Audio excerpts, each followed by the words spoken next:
स्थानिक उद्योगांना चालना देत ग्रामीण भागात उद्योजकतेची चळवळ उभी करण्याच्या उद्देशानं महाराष्ट्र चेंबर ऑफ कॉमर्सच्या गाव तेथे उद्योजक या संकल्पनेअंतर्गत कोपरगाव तालुका व्यापारी महासंघ व कोपरगाव तालुका किराणा मर्चंट्स असोसिएशनच्या वतीने मेक इन कोपरगाव गाव तेथे उद्योजक या महत्त्वाकांक्षी उपक्रमाचा शुभारंभ उत्साहात करण्यात आला। यावेळी कोपरगाव व्यापारी महासंघाचे अध्यक्ष तथा समता पतसंस्थेचे चेअरमन काकासाहेब कोयटे यांनी सहकार उद्योग व्यापार आणि ग्रामीण विकास क्षेत्रात केलेल्या भरीव कार्याची दखल घेत त्यांना महाराष्ट्र भूषण पुरस्काराने सन्मानित करण्यात यावं अशी शिफारस महाराष्ट्र सरकारकडे चेंबर ऑफ कॉमर्सच्या वतीने करण्यात येणार असल्याची घोषणा महाराष्ट्र चेंबर ऑफ कॉमर्सचे अध्यक्ष रवींद्र मानगावे यांनी केली आहे।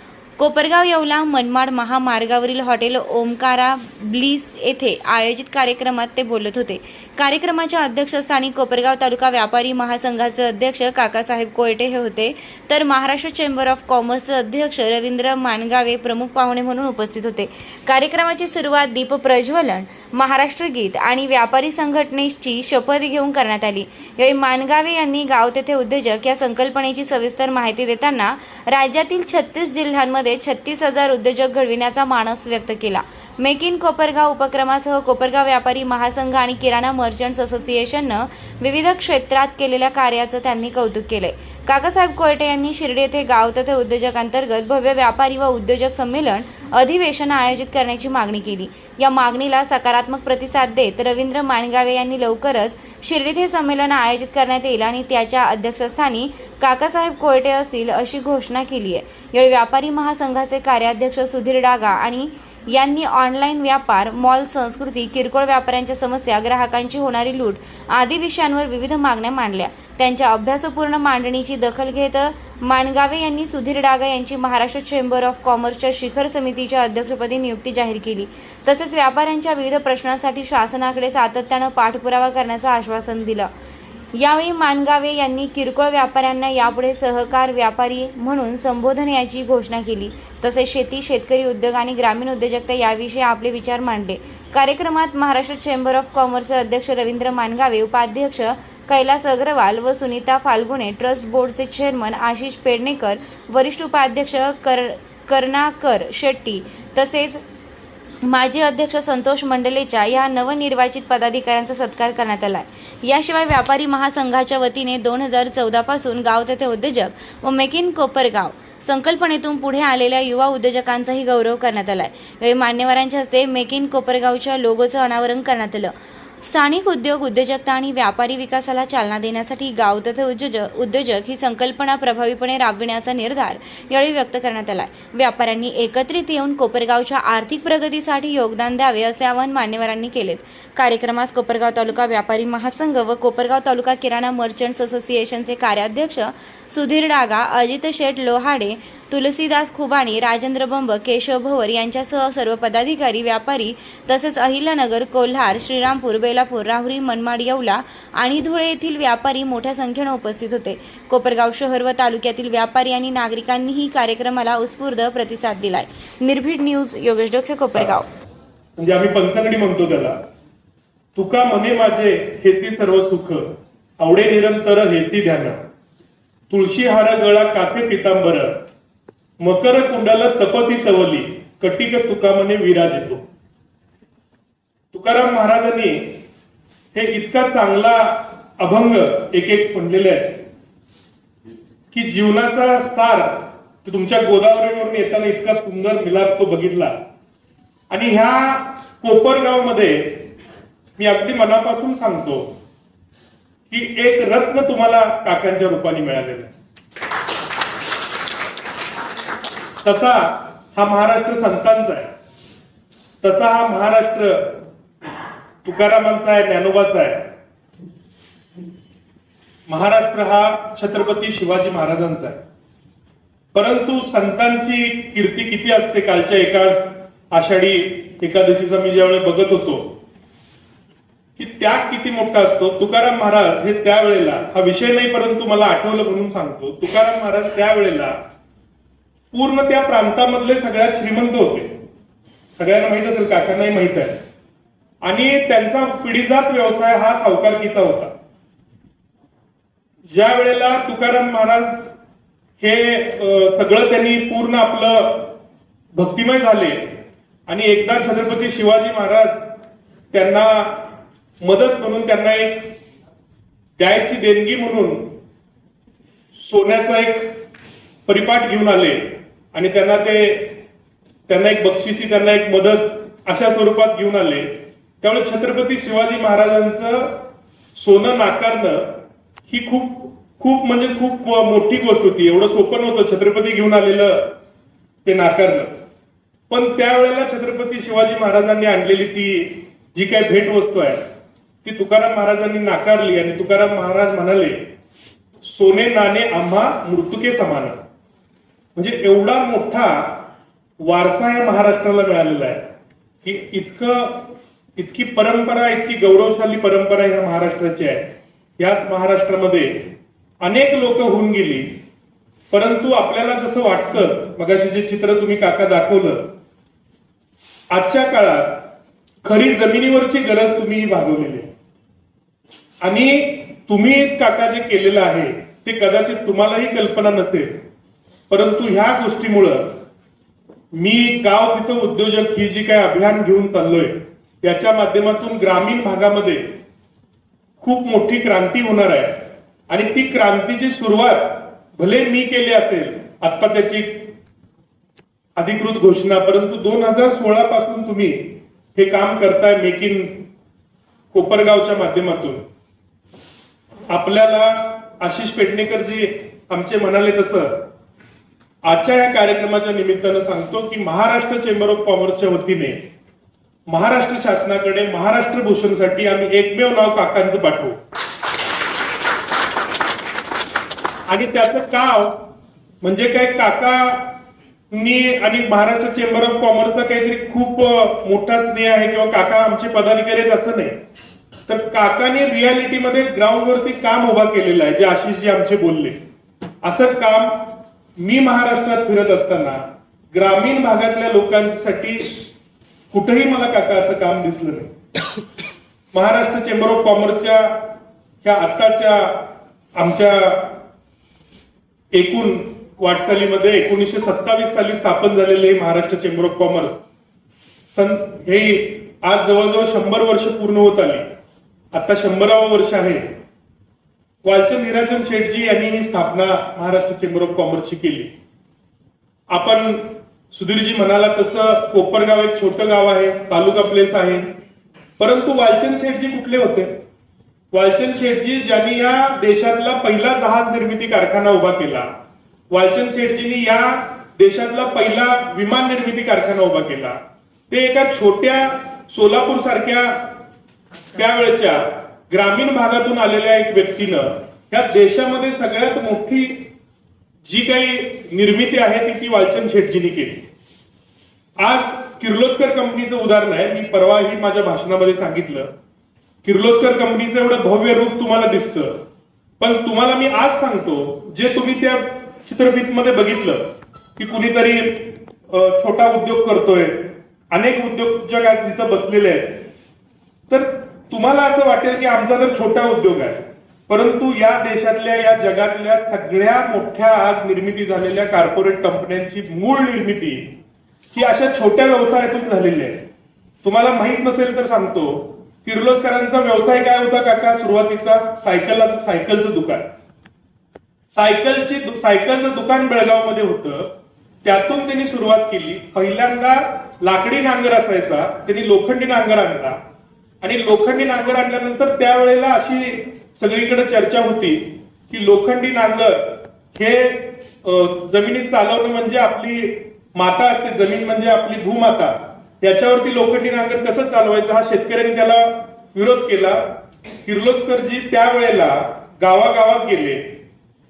जवळजवळ 2.5 वर्ष एकही नांगर विकला गेला नाही. का? तर लोकांचा विचार असा होता की लोखंडी नांगर जमिनीत चालवणं म्हणजे आपल्या मातेचा अपमान करणं. 2.5 वर्ष समजावून सांगितल्यानंतर पहिल्यांदा नांगराची विक्री झाली आणि आज तुम्ही बघताय हळूहळू व्यापक स्वरूप होत होत आज किर्लोस्कर कंपनी तुम्हाला एवढी मोठी संपूर्ण जगामध्ये विखुरलेली दिसते. याची सुरुवात जर कुठे झाली असेल तर ह्या ग्रामीण भागात जे तुम्ही छोटा उद्योग तुम्ही दाखवताय यातून किर्लोस्करची निर्मिती झालेली आहे. MDH मसाल्याचं उदाहरण घ्या. अशी किती उदाहरणं मी तुम्हाला सांगू, ज्या उदाहरणाची सुरुवात ह्या अशा छोट्या, तुम्ही जे आता गावागावात निर्माण करताय ह्या छोट्या उद्योगातून झालेले आहे. आणि त्या छोट्या उद्योगाचं हळूहळू रूप हे खूप मोठं होतं. आणि ते रूप एवढं मोठं होतं की त्याला भविष्यात ज्या वेळेला ते मोठं होतं तेव्हा त्याचा मूळ दिसत नाही. जसा झरा एका लहानसा पाण्याचं थेंब थेंब निघतं आणि पुढे जाऊन त्याची नदी होते आणि अनेक नद्या मिळून महासागर होतो. मूळ जे स्त्रोत असतं झऱ्याचं ते लहान असतं. तसं आज जे आपल्याला दिसतं त्याचं मूळ स्तोत्र तुमचं कदाचित लहान असेल, पण काळाच्या ओघात तुम्ही हळूहळू त्याला नदीचं स्वरूप धारण कराल. भविष्यात त्या अनेक नद्यांचा महासागर होईल आणि ते कधी एवढं मोठं होईल हे तुम्हालाही कळणार नाही. त्यामुळे तुम्ही आत्ता करत असताना आत्ताच्या स्वरूपाकडे बघू नका. मी नेहमी शेतकऱ्यांना सांगतो की तुम्हाला उद्योजक बनलं पाहिजे, कारण आत्ताचं जग शेतकऱ्यांचं नाही आहे, उद्योजकांचं आहे. तुम्ही टोमॅटोकडे बघितलं की तुम्हाला सूप दिसला पाहिजे त्याच्यामध्ये. तुम्ही शेंगदाण्याकडे बघितलं तर जसं कैलासबाई म्हणले तसं शेंगदाण्याचं ऑइल दिसलं पाहिजे तुम्हाला त्याच्यामध्ये. तुम्ही ज्या वेळेला संत्र्याकडे बघितलं तर तुम्हाला त्यातला ज्यूस दिसला पाहिजे. पल्प बघितलं तर त्याचा पल्प, जर आंबा बघितला तर पल्प दिसलं पाहिजे. तुम्हाला त्याचं प्रक्रिया होऊन शेवटचा घटक म्हणजे त्यातला उद्योग दिसला पाहिजे. तो उद्योग दिसण्याची ज्या वेळेला तुमच्याकडे दृष्टी येईल त्यावेळेला तुमचा उद्योग हा मोठा होईल आणि शेतकऱ्याला सुद्धा योग्य भाव मिळेल. आज कैलासबाईंनी त्यांच्या भाषणामध्ये, भलेही ते एक मोठे इंडस्ट्रियलिस्ट आहेत, त्यांचा स्वतःचा उद्योग आहे, पण अतिशय पोटतिडकीनं कळकळीनं सांगितलं की शेतकऱ्याला दर मिळायला पाहिजे. शेतकऱ्याला दर कधी मिळणार? जर त्यानं ती दृष्टी स्वीकारली. शेतकऱ्यानं टोमॅटोकडे टोमॅटो म्हणून बघितलं तर त्याला भाव मिळणारच नाही. ज्या दिवशी तो टोमॅटोकडे पुढं होणार, त्या टोमॅटो पासूनचा जो सॉस आहे तो सॉस म्हणून बघितलं, ती दृष्टी ज्या दिवशी त्याच्याकडे येईल त्या दिवशी ते होणार आहे. ती दृष्टी काका मला वाटतं तुमच्या माझ्यासारख्या ज्ञात लोकांनी, जे आज संपूर्ण जगात आपण फिरतोय त्या ज्ञात लोकांनी त्या अज्ञानात असणाऱ्या लोकांना हात दिला पाहिजे आणि त्याला पुढे कुठेतरी बाहेर काढून त्याला मोठं केलं पाहिजे. आणि मला वाटतं गाव तिथं उद्योजक या अभियानाच्या माध्यमातून 100% आम्ही जे काही असे अज्ञानात विखुरलेले आहेत, वंचित आहेत, दुर्बल आहेत, ह्या सगळ्या घटकांना भविष्यात आम्ही वरती काढू आणि आम्ही त्यांना ती दृष्टी देऊ की जो भविष्यातला मोठा उद्योजक या महाराष्ट्रामध्ये होईल. येणाऱ्या काळामध्ये मगाशी सुधीर दागाजींनी जे सांगितलं, किरकोळ व्यापाऱ्यांच्या वेगवेगळ्या अडचणी, त्यातल्या आताच्या त्यांनी दराविषयीचं सांगितलं. MRP जास्त असून जास्त वजन कमी आहे याच्याविषयी सांगितलं. त्याचप्रमाणे ज्याही काही ऑनलाईन मार्केटमुळं इथल्या ज्या किरकोळ व्यापाऱ्याला अडचणी होतात ह्या गोष्टी सगळ्या सांगितल्या. आशिषजींनी मगाशी मला सूचना केली त्याप्रमाणे दागाजी तुमचा यामध्ये अनुभव मोठा आहे आणि मी तुम्हाला एवढं चेंबरचा अध्यक्ष म्हणून सांगतो, तुमच्या पाठीमागे मी ठामपणानं उभा आहे. तुम्ही आमची जी कमिटी आहे ती कमिटीचं महाराष्ट्र चेंबर ऑफ कॉमर्स हे संपूर्ण महाराष्ट्रात काम करतं, 36 जिल्ह्यामध्ये काम करतं आणि शासनाशी नेहमी डायलॉग असणारी महाराष्ट्र चेंबर ऑफ कॉमर्स ही शिखर संस्था आहे. तर या संस्थेचं आपण, या कमिटीचं चेअरमन पद आपण आजच तुमच्यासाठी मी जाहीर करतो. तुम्ही त्याचं लीड करावं आणि तुम्ही ज्या विषय मांडलेले आहेत त्या विषयासाठी आम्ही तुमच्या बरोबर, शासनाबरोबर असू.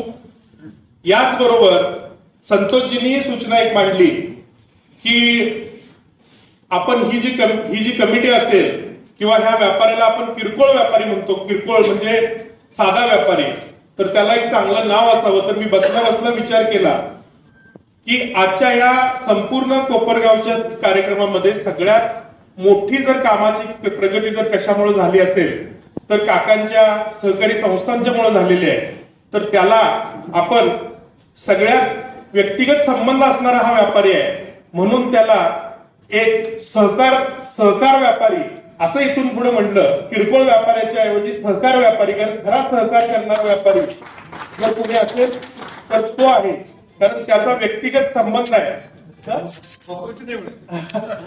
सहकार व्यापारी आहे आणि आपुलकीचा व्यापारी, माणुसकीचा व्यापारी जर तुम्ही असेल तर तो किरकोळ व्यापारी हा जो शब्द आहे, मला वाटतं महाराष्ट्र चेंबर ऑफ कॉमर्सच्या माध्यमातून आम्ही तसं एक परिपत्र काढू आणि हा किरकोळ व्यापाऱ्याच्या ऐवजी इथून पुढे या व्यापाऱ्याला सहकार व्यापारी म्हटलं जाईल, यासाठी संपूर्ण जिल्ह्यातल्या सगळ्या आमच्या असोसिएशनना, आमच्या 500 असोसिएशन आमचे घटक आहेत, त्याला संतोषजी आपण दिलेल्या सूचनेप्रमाणे भविष्यात त्याला आपण सहकार व्यापारी असं म्हणू. जो सहकार व्यापारी हा गावागावामध्ये असेल, तो किरकोळ नसेल इथून पुढे, तर तो सहकार व्यापारी असेल, जो व्यक्तिगत संबंध त्याचे येतात कुटुंबाबरोबर, म्हणून त्याला सहकार व्यापारी आपण नाव देऊ आणि तोच नाव इथून पुढे कसं आपल्याला त्या व्यापाऱ्याला म्हणता येईल. आणि या कमिटीचंही चेअरमन पद जे असेल ते सहकार किरकोळ व्यापारी कमिटीचे चेअरमन ते असणार नाही, ते सहकार व्यापारी कमिटीचे चेअरमन असतील, हे नक्की मी तुम्हाला या ठिकाणी सांगतो.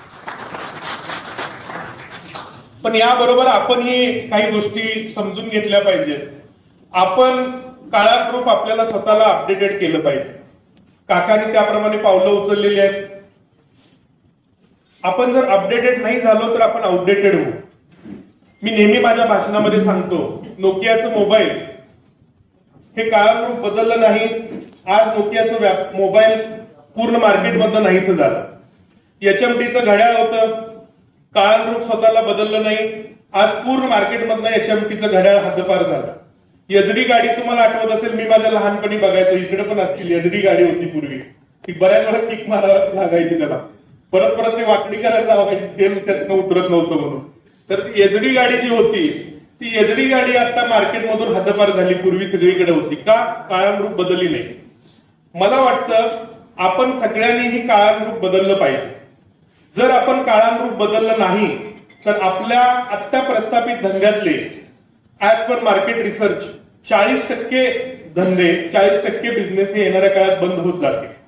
हा मार्केट रिसर्च आणि आतापर्यंतचा आर्थिक अहवाल आहे.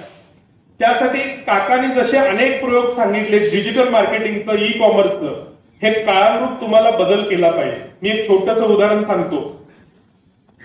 एक साऊथ इंडियामधून आलेला एक साधा व्यक्ती, त्यानं डोसा तयार करायचं वाशी स्टेशनच्या बाहेर चालू केलं होतं. तर तिथं क्राऊड खूप असतो. वाशी स्टेशनला तुम्ही कोण मुंबईला नेहमी येणारे असाल तर तुम्हाला लक्षात येईल, तर क्राऊड खूप असतो. तो बाहेर रस्त्यावरच डोसा बनवायचा आणि तो डोसा करत करत कल्पक होता. त्याला असं लक्षात आलं की क्राऊड सगळा आहे, तो आत्ताचा नवीन यंगस्टर जो आहे, आता जो झेंजी म्हणायला लागला आपण, तो सगळा आत्ताचा क्राऊड हा चायनीज कडे वळलेला दिसतो आणि त्यामुळे त्याला गिराईक खूप कमी होतं. साऊथ इंडियामधून आलेला गरीब घरातला होता. त्यानं ते हळूहळू बदल केला आणि डोसा करत करत त्यांनी नवीन डोसा चालू केला, शेजवान डोसा, चायनीज डोसा. आणि चायनीज डोसा, शेजवान डोसा हळूहळू चालू केल्यानंतर त्याच्याकडे क्राऊड वाढत गेला. 5-10 लाख रुपये त्याचा टर्नओव्हर होता काका. आणि त्याच्यानंतर तो डोसा इतका चालला, इतका क्राऊड वाढला. आज जगातल्या 22 देशात त्याचे आउटलेट आहे. ऑस्ट्रेलियात आहे, US मध्ये आहे, कॅनडामध्ये आहे, दुबईमध्ये आहे आणि करोडोमध्ये त्याचा टर्नओव्हर आहे. गणपत म्हणून नाव आहे, तुम्ही जाऊन बघा तुमच्या युट्यूब वरती, तुम्हाला सगळी पूर्ण स्टोरी दिसेल. त्यानं काय केलं? त्यानं स्वतःला अपडेट केलं. तोच डोसा जर चालवत तो बसला असता तर तो डोस्याला कितपत त्याची पुढची प्रगती होती याची मर्यादा होती. त्यानं तो डोसा करत करत स्वतःला अपडेट केलं, काळानुरूप स्वतःला चेंज केलं आणि आज तो एवढ्या देशामध्ये पोहोचला. या जगात वेळेप्रमाणे, काळाप्रमाणे आपण जर बदललो नाही तर तोच परंपरागत व्यवसाय करत राहिलो तर त्यातलं मार्जिन कमी होत जाईल. भविष्यातली आपली पिढी त्या व्यवसायाकडे येणार नाही. त्याला ग्लॅमर आणलं पाहिजे. त्याला खूप, आता एखादं साडीचं दुकान असेल तर तुम्ही त्या साडीच्या दुकानामध्ये एखादा शो ठेवला पाहिजे, महिलांनी यावा. मग ते हळदी कुंकूचा असेल, रॅम्प वॉकचा असेल, अजून काहीतरी असेल. ह्या कल्पकता आता आपण त्या केल्या पाहिजे. तर त्या गोष्टीला पुढे भविष्यात तुम्ही काळानुरूप पुढे जाल. ह्या सगळ्या गोष्टी मला वाटतंय काका मी सांगण्याची गरज नाही, तुम्ही खूप चांगल्या पद्धतीने केलेल्या आहेत. मी तर तिथं बसल्या बसल्या असं ठरवलेलं आहे की गाव तिथं उद्योजकचा आमचा एक टीम आहे जी याच्यावर कंटिन्यू काम करते. रामेश्वर पवार म्हणून आमचे उद्योग विचार मंचाचे अध्यक्ष आहेत. त्यांना आणि त्या सगळ्या टीमला काका मी इकडे तुमच्याकडे पाठवणार आहे.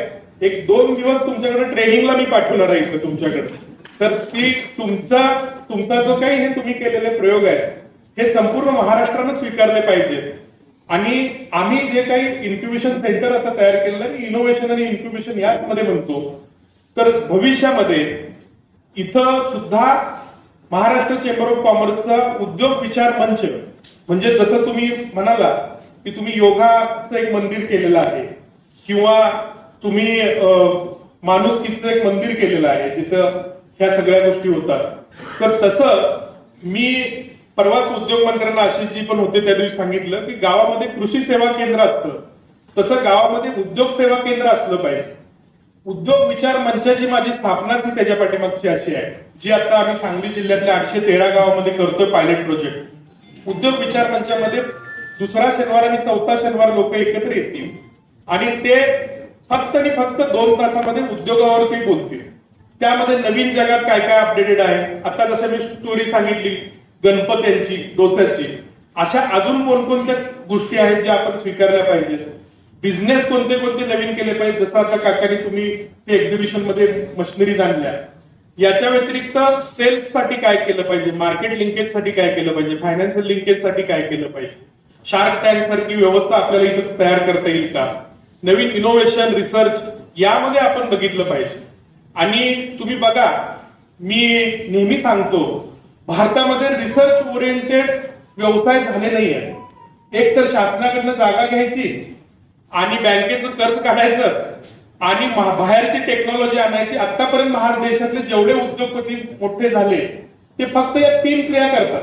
एक भरपूर कर्ज घेतात बँकेकडनं, नंतर ते बुडवतात, नंतर दुसरी जागा घेतात शासनाकडनं, आणि तिसरं घेतात बाहेरची टेक्नॉलॉजी आणतात. परंतु भारत सोडून बाहेर उद्योगपती झालेले जगातले मोठे बघा, आज जेफ बेझोस बघा, आज झुकरबर्ग बघा, यांनी स्वतःची आपला टेस्लाचा ओनर त्याचं बघा, यांनी स्वतः काहीतरी इनोव्हेटिव्ह रिसर्च ओरिएंटेड काहीतरी निर्माण केलेलं आहे, कल्पकतेनं पुढे आलेले आहे. आणि त्यांचा मायक्रोसॉफ्टचं, जेफ बेझोसचं किंवा टेस्लाचा कोण असते तो टेस्लाचा एलॉन मस्क यांनी नवीन रिसर्च ओरिएंटेड काहीतरी केलेलं आहे. आपण या प्रकारे राष्ट्राला पुढे न्यायला पाहिजे. त्यासाठी गाव तिथं उद्योजक करण्यापाठीमागची माझी भूमिकाच ही आहे की गाव तिथं उद्योजक मध्ये काही पानपट्टी टाकायची नाही आहे, गाव तिथं उद्योजक मध्ये काहीतरी छोटा काहीतरी करायचं नाही. म्हणून मी याला गाव तिथं उद्योजक इन्क्युबेशन काउन्सिल काका ह्या पद्धतीचं नाव दिलेलं आहे. इन्क्युबेशन काउन्सिल खाली त्याचं रजिस्ट्रेशन केलंय. माझा त्याच्या पाठीमागचा विचार असा आहे की गावामध्ये काम असणारा एखादा इनोव्हेटिव्ह मुलगा, इनोव्हेटिव्ह युवक, इनोव्हेटिव्ह महिला रिसर्च ओरिएंटेड काही करू शकते का, नवीन काहीतरी कल्पकतेने करू शकते का. जर जगाच्या पाठीवर जेफ बेझोस, एलॉन मस्क किंवा बिल गेट्स जर निर्माण होऊ शकतात, तर भारतामध्ये का निर्माण होऊ शकत नाही. आणि याची विचार कुणीतरी मांडला पाहिजे. सुरुवातीला हे बीज असेल, हळूहळू याचं वटवृक्ष होईल. परंतु हे विचार मांडण्याचं काम महाराष्ट्र चेंबर ऑफ कॉमर्सचा अध्यक्ष झाल्यावर, मी स्वतः 2000 लोकसंख्येच्या गावातून आलोय. माझं लहानपण, माझं शिक्षण गावाकडे गेलेलं आहे. आजही मी गावी आठवड्यातून 2-3 दिवस जातो, महिन्यातून जवळजवळ 10-15 दिवस जातो. तर मला असं स्वतःला वाटतं की याची सुरुवात ग्रामीण भागामध्ये, ग्रामीण भागातल्या त्या कोपरगाव सारख्या ह्याच्यामध्ये जे काकांनी ऑलरेडी मांडलेला आहे, तोच विचार आम्ही पुढे घेऊन चाललेलो आहे. आणि त्याची सुरुवात नक्की भविष्यात तुम्हाला खूप मोठी झालेली दिसेल. आपण या ठिकाणी प्रत्येक गावामध्ये उद्योग विचार मंच करत असताना काका, माझी एक तुम्हाला सगळ्यांना सूचना आहे, मागणी आहे की सुधीर दादाजी आता आपले चेअरमन पण आता या कमिटीचे होत आहेत, जितकी मेंबर आहेत, आपल्याकडे आज 25 सभासद झाले. उद्योग विचार मंच या आसपासच्या तुमच्या कोपरगाव तालुक्यातल्या प्रत्येक गावात सुधीरजी चालू करा. आणि त्यासाठी फंड सुद्धा मी तुम्हाला सांगतो, स्वतःचा घालायची काही गरज नाही. मी काल नाशिकमध्ये सांगितलं, गाव तिथं उद्योजक इन्क्युबेशन काउन्सिलला पालकमंत्र्यांचा डीपीडीसी मधला नाविन्यपूर्णचा जो फंड आहे तो 5% फंड असतो. त्यातून 50 लाख रुपये मिळतात. आमदारांच्याकडनं 50 लाख रुपये मिळतात.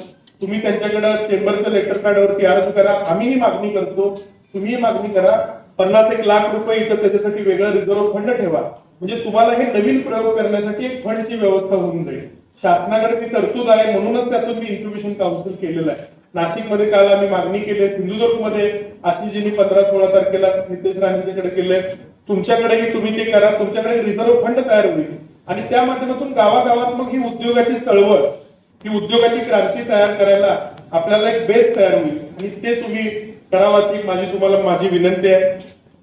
आणि काकाने जसं सांगितलं की मोठी व्यापारी परिषद इथे एक आपण घ्यायची आहे आणि गाव तिथं उद्योजकचं हे जे मॉडेल आहे वेगवेगळ्या छोट्या छोट्या उद्योगांचं, तर मी तुम्हाला काका, आपण मगाशी जे प्रेझेंटेशन दाखवलं त्यानंतर आशिषजींनी तर सांगितलेलंच आहे, परंतु माझ्याकडून संपूर्णतः महाराष्ट्र चेंबर ऑफ कॉमर्सचा पूर्ण पाठिंबा तुम्हाला असेल. महाराष्ट्र चेंबर ऑफ कॉमर्सच्या ह्या विंग मध्ये सुद्धा हे काम करत असताना इथलं जे काही आपल्याला पूर्ण देशातली ही सगळ्यात मोठा प्रोग्राम आपल्याला गाव तिथं उद्योजकचा, आशिषजी मला वाटतं की आपण शिर्डीला तो घेऊया आणि काकाच त्याचे अध्यक्ष असतील हे आजच मी इथं जाहीर करतो. आणि तो प्रोग्राम इतका ऐतिहासिक असेल की मी माझ्या भाषणामध्ये नेहमी सांगत आलेलो आहे, असेल तर त्या महाराष्ट्रातून झालेली आहे आणि या देशात सगळ्यात पहिल्यांदा ग्रामीण भागातली ग्राम उद्योग क्रांतीची सुरुवात सुद्धा महाराष्ट्रातून होईल आणि महाराष्ट्र चेंबर ऑफ कॉमर्सच्या मदतीनं होईल एवढीच मी सांगतो. मी तर मानगावे साहेब आपल्याला ऐकायला खूप उत्सुक आहे. आपल्यासारखा कल्पक अध्यक्ष या चेंबरला मिळाला यातच सगळं मिळालं. गाव तेथे उद्योजक ही जी कल्पना आपल्या मनामध्ये आली, या कल्पनेमध्ये आमच्यासारख्या छोट्या गावामध्ये राहणाऱ्या व्यापाऱ्यांना खूप आनंद झालेला आहे. तसं पाहिलं तर महाराष्ट्र चेंबर ऑफ कॉमर्सशी 1975 पासून मी संबंधित आहे. मला आठवतं त्यावेळेचे अध्यक्ष बाबूभाई राठी यांचा सुद्धा एक कार्यक्रम मी कोपरावला घेतलेला होता. त्यानंतर गोपटे साहेबांचा घेतलेला होता, खुशालभाई पोद्दारांचा कार्यक्रम घेतलेला होता, देवकिसनजी सारडा असो, विक्रमशेठ सारडा असो किंवा सन्मान्य मंडेचंदजी असो, हे जे काही काम आम्ही करतोय याला पाठबळ देण्यासाठी आपण या ठिकाणी आलेला आहात. आणि अध्यक्ष साहेब, मी आपलं मनापासून अभिनंदन करतो. गाव तेथे उद्योजक महाराष्ट्राचे सर्वसामान्य माणसांपर्यंत आणण्याचं काम तुम्ही करता आहात. या सर्व छोट्या व्यापाऱ्यांच्या वतीनं मी आपल्याला सलाम देतो. आणि महाराष्ट्र चेंबर ऑफ कॉमर्सच्या नुकत्याच मासिकामध्ये मी वाचलं की आपण लिहिलंय त्याच्यामध्ये, महाराष्ट्राच्या ग्रामीण भागात उद्योजकतेची नवीन पहाट आपण घडवणार आहात, नवीन सूर्य आपण उगवणार आहात. आणि उद्योग म्हणजे केवळ मोठे प्रकल्प नव्हे. सगळ्यांना मी सांगू इच्छितो, अध्यक्ष काय म्हणतात त्यांच्या मनोभावामध्ये, उद्योग म्हणजे केवळ मोठे प्रकल्प नव्हे, घरगुती उद्योग या महाराष्ट्रामध्ये वाढले पाहिजे.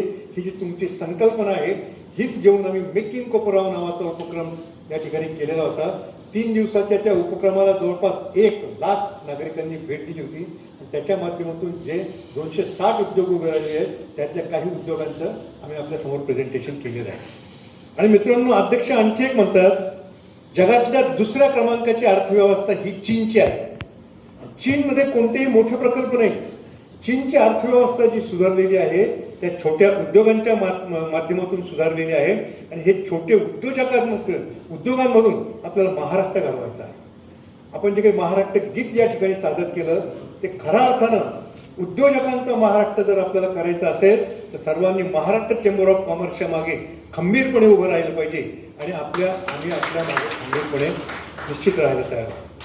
आम्ही अनेक उद्योग व्यवसाय करतो. 3 वर्षापूर्वी आम्ही एक व्याख्यान असं ठेवलं होतं, सावधान धंदा बदलतो आहे. व्यापाऱ्यांनी कसं आपल्यामध्ये बदल घडवले पाहिजे त्यावरचं सुद्धा एक व्याख्यान आम्ही चकोर गांधी नावाच्या व्याख्यात्याचं ठेवलं होतं. त्यामधून अनेक व्यवसाय आम्ही बदलायचा प्रयत्न करतो आहे. आणि व्यवसायामध्ये सुद्धा ग्राहक सेवा, ग्राहक देवो भव या उद्देशानं ग्राहकांची सेवा आपल्या माध्यमातून झाली पाहिजे. आणि अध्यक्ष साहेब, आपल्या मनोगतामध्ये मी वाचलं मासिकामध्ये, प्रत्येक जिल्ह्यामध्ये किमान 1000 उद्योजक आपण पुढच्या वर्षी घडवणार आहात. म्हणजे महाराष्ट्राच्या 36 जिल्ह्यांमध्ये 36,000 उद्योजक आपण घडवणार. त्यामध्ये आमचा खारीचा वाटा म्हणून मी आत्ताच प्रेझेंटेशन करून मी वेळ घेत नाही, प्रेझेंटेशन आपल्याला दाखवलेलं आहे. मित्रांनो, आपल्या सगळ्यांच्या वतीने मी त्यांना विनंती केलेली आहे, असे 36,000 उद्योजक घडवण्याकरता आम्ही जसं मेक इन कोपरगाव हा उपक्रम केला होता, सुधीरजी आता मेक इन कोपरगावच्या ऐवजी मेक इन महाराष्ट्र उपक्रम आपण करूया. हा उपक्रम शिर्डी आपल्यापासून जवळ आहे. शिर्डीला यायला जगातले सगळे भाविक तयार असतात. शिर्डीमध्ये जर असा प्रकारचा मेक इन महाराष्ट्राचा उपक्रम जर आपण घडवला, आम्ही मेक इन कोपरगावमध्ये जवळपास 250 मशिनरी त्या ठिकाणी आणल्या होत्या. तुमच्यासारखे दिग्गज जर बरोबर असतील तर 1000 मशिनरी सुद्धा त्या ठिकाणी आपण निश्चितपणे आणू शकू. म्हणजे मेक इन कोपरगावच्या माध्यमातून आम्ही जे उद्योजक घडवले, आम्ही त्या ठिकाणी त्यांना त्या एक्सपोमध्ये आणलेल्या मशिनरीच्या माध्यमातून ती मशिनरी चालवायची कशी, त्या मशिनरीतून उत्पादन कसं घ्यायचं, त्या मशिनरीतून उत्पादित होणारा मालाला लागणारा कच्चा माल कुठून मिळेल याचं सुद्धा मार्गदर्शन आम्ही त्या उद्योजकांना दिलं होतं. एवढंच नाही, उद्योग करतात अनेक जण, पण उत्पादित केलेला माल विकायचा कुठं ही सुद्धा त्यांना मोठा प्रश्न असतो. किंवा त्या मालाचं पॅकेजिंग कसं करावं, त्याचं ब्रँडिंग कसं करावं, त्याचं मार्केटिंग कसं करावं याचं सुद्धा प्रशिक्षण आपण त्या शिर्डीच्या कार्यक्रमामध्ये निश्चित घेऊ शकतो. आणि मी तुम्हाला खात्री देतो, महाराष्ट्र चेंबर ऑफ कॉमर्सच्या वतीनं जे उद्योजक घडतील त्यांचा उत्पादित माल महाराष्ट्रातल्या सगळ्या पतसंस्थांमध्ये आपण विकायचो. म्हणजे पतसंस्था चळवळीचे अनेक मित्र आहेत आणि अनेक व्यापाऱ्यांच्या पतसंस्था आहेत. आमचे प्रकाश शेठ पारस राहुरीच्या व्यापारी महासंघाचे अध्यक्ष आहेत, पण त्यांची सुद्धा पतसंस्था आहेत. आमचे लड्डाजी या ठिकाणी होते, त्यांची सुद्धा पतसंस्था आहेत. अशा अनेक व्यापाऱ्यांच्या ज्या पतसंस्था आहेत त्यामधून हा माल मार्केटिंग करण्याचा आम्ही नक्की प्रयत्न करू. त्याचबरोबर मी आपल्याला कल्पना सुचवलेली, कोपरगावमध्ये आम्ही जे समता सहकार बास्केट ॲप चालू केलेलं आहे, तसं आपण चेंबरच्या वतीनं चेंबर बास्केट किंवा असं काहीतरी नाव देऊन एखादा उपक्रम जर चालू केला, या उत्पादित मालाला चांगल्या प्रकारची बाजारपेठ, म्हणजे ॲमेझॉन आणि फ्लिपकार्टला मिनी ॲमेझॉन आणि मिनी फ्लिपकार्ट आपल्या चेंबरच्या वतीने जर महाराष्ट्रात करता आलं तर आपण जो काही उद्योजक घडवणार आहात त्यांच्या माध्यमातून जो काही माल उत्पादित होणार आहे त्याला चांगली बाजारपेठ सुद्धा आपण मिळतो. आणि याच्यामध्ये आम्ही ॲमेझॉन आणि फ्लिपकार्टपेक्षा सुद्धा चांगल्या कल्पना राबवल्या आहेत. त्याच्याकरता जे काही डिलिव्हरी बॉय लागतात त्या डिलिव्हरी बॉयची सुद्धा टीम आम्ही तयार केलेली. तशी टीम जर सगळ्या महाराष्ट्रात आपण उभं करू शकलो तर बेरोजगारीचा प्रश्न सुद्धा निश्चितपणे सुटू शकेल. त्या माध्यमातून लॉयल्टी पॉईंटची आम्ही कल्पना आणलेली. फ्लिपकार्ट किंवा अमेझॉनवर किंवा जे ऑनलाईन काम करणाऱ्या कंपन्या आहेत त्यांना मिळालेले लॉयल्टी पॉईंट हे त्याच दुकानात वटवावे लागतात. आम्ही याच्यामध्ये अशी संकल्पना आणलेली आहे, एखाद्या ग्राहकाने जर शूज खरेदी केला त्याचे लॉयल्टी पॉईंट त्याला वटवायला पुन्हा तो ज्यावेळेस शूज घ्यायला जाईल 1 वर्षांनी 2 वर्षांनी त्यावेळेस वटवता येते. पण बुटाच्या दुकानात मिळालेल्या लॉयल्टी पॉईंट त्याला किराणा दुकानात सुद्धा वटवता आले पाहिजे, पानपट्टीवर सुद्धा वटवता आले पाहिजे. अशा प्रकारचं हे ॲप तयार केले. तुमच्यासारखे दिग्गज माणसं जर आमच्या बरोबर महाराष्ट्र चेंबरने हे मनावर घेतलं, एखाद्या चांगल्या सॉफ्टवेअर कंपनीच्या माध्यमातून आपण हे ॲप जर तयार केलं तर महाराष्ट्रामध्ये आपण निश्चितपणे क्रांती घडूया. आणि रवींद्रजी, मी माझ्यापेक्षा खूप लहान आहात म्हणून अध्यक्षांच्या वेळी मला रवींद्रजी म्हणायला आवडेल. तुम्ही जी क्रांती कराल ना, आज संपूर्ण भारतामध्ये जैन झीनी जी क्रांती केली ती तुम्ही महाराष्ट्रामध्ये नक्की घडवा अशी मला खात्री आहे. आपल्यासारखा तरुण अध्यक्ष या महाराष्ट्र चेंबर ऑफ कॉमर्सला मिळालेला आहे. सर्व लहान मोठ्या व्यापाऱ्यांच्या वतीनं मी नक्कीच आपलं मनापासून कौतुक करतो आणि आणखी एक विनंती करतो. मला सांगा, शिक्षकांकरता एक आमदारांचा मतदारसंघ असतो, पदवीधरांकरता असतो, मग व्यापाऱ्यांकरता का होऊ नये? तसा व्यापाऱ्यांकरता सुद्धा एक आमदार खासदारांचा मतदारसंघ असतो. तुमची मागणी आज जेनजी करेल कारण चेंबरचा जेनजी आहे. या सगळ्या आपल्याला मान्य करायचं असेल, शिर्डीला आपण आमच्या कोपरगाव तालुका व्यापारी महासंघावर जबाबदारी द्या. सर्व जबाबदारी घ्यायला आम्ही निश्चितपणे तयार आहोत.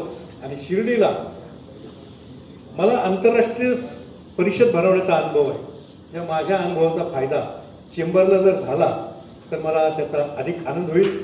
त्याकरता सुद्धा आपण परवानगी द्यावी. सगळ्या जिल्ह्यातले व्यापारी महासंघ या ठिकाणी आहेत. आपली तयारी आहे ना सगळ्यांची? आपण सगळ्यांनी या राज्यव्यापी अधिवेशन जे शिर्डीला आपल्याला घडवायचं आहे तिला कमीत कमी 25,000 व्यापारी या महाराष्ट्रातून आले पाहिजे आणि त्यांची सगळ्यांची स्वागताची जबाबदारी आम्ही घ्यायला तयार आहोत. आमची आदरातिथ्य करण्याची परंपरा नगर जिल्ह्याची निश्चितपणे आहे. त्या आदरातिथ्य करण्याची संधी आपण आम्हाला द्यावी एवढीच विनंती करतो. या ठिकाणी महाराष्ट्र चेंबर ऑफ कॉमर्सच्या नावातच Maharashtra chamber of commerce industry and agriculturist असं नाव आहे. आणि मला आनंद वाटतो आज काही शेतकरी सुद्धा या ठिकाणी उपस्थित आहेत. आमचे शेतकरी व्यापारी मित्र केशवजी भोवर आहेत, चंद्रशेखरजी देशमुख आहेत. असे शेतकरी सुद्धा या महाराष्ट्र चेंबर ऑफ कॉमर्सच्या प्रवाहात आम्ही निश्चितपणे आणू